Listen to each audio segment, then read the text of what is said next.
இந்த ஜல தத்துவம் அப்படின்னு சொல்லணும்னாக்க திருச்சி திருவானைக்காவல் ஜம்புகேஸ்வரர் ஆலயம் நீங்கள் போனீங்கன்னாக்க சின்ன முடுக்கு சந்து தான் உள்ளே போகிறது.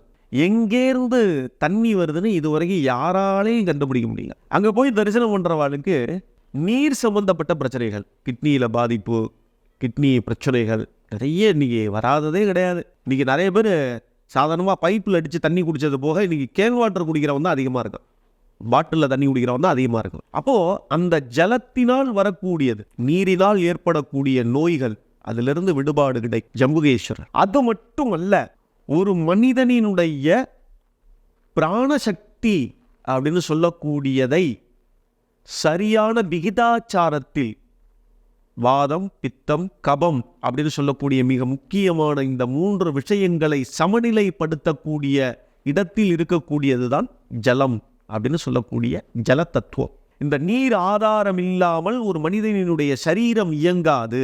அப்ப அங்க இருக்கக்கூடிய சிவபெருமான், அந்த சிவபெருமானுக்கு கீழாக மிகப்பெரிய ஒரு நீர் ஆதாரம் இருக்கிறது.